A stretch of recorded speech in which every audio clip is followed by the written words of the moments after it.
Na hodine prvovky sme si pripravili prvýkrát labuk. A čo to ten labuk je, nám teraz porozprávate vy, naši druháčikovia. Labubuk je 3D knižka, ktorú sme si sami vyrobili a slúži nám na to, aby sme si sem nalepili tie najdôležitejšie informácie o ľudskom tele. Takéto knižočky si môžeme vyrobiť aj z iných predmetov, ako napríklad matematika alebo slovenský jazyk. Keď sme si ju vyrábali, tak sme to aj tak hrali, tak hravou formou sme sa to učili aj a zapamätali sme si z toho veľa a je to náš taký ťahák. Nezaberá veľa miesta, hoci labuk obsahuje veľké množstvo informácií. Finálny produkt má po poskladaní len veľkosť papiera A4.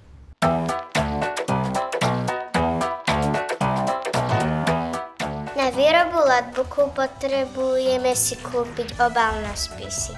Keď nemáme obal na spisy, môžeme mať aj farebný papier. Môžeme použiť aj farebné pásky. Na lepenie sa mi osvedčilo toto tyčinkové lepidlo.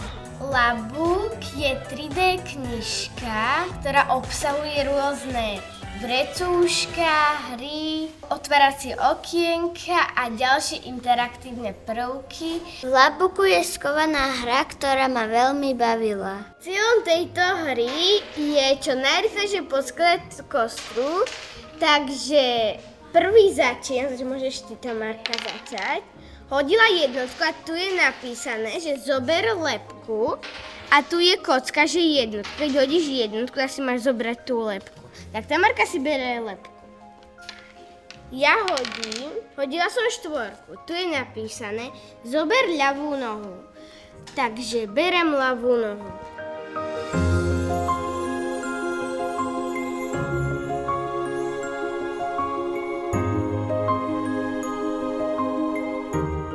Sme veľa kreslili, vyfarbovali, lepili. Na strihanie sme potrebovali nožnice. Na vyfarbovanie labúku sme potrebovali fixky. Labuk je originálny a dáva priestor tvorivosti. Od mojej sestry som si požičala trblietky a lak.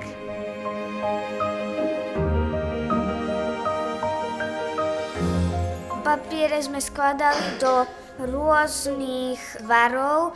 Každý jeden labuk, ktorý vytvoria deti, je sám o sebe hotové umelecké dielo. Budete ho môcť vidieť aj v našich labukoch. Finálnym výsledkom sme boli veľmi spokojní.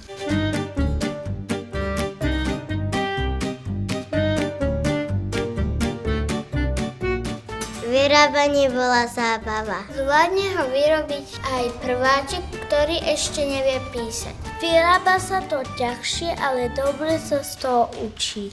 Podľa obrázkov. Je inšpiračný.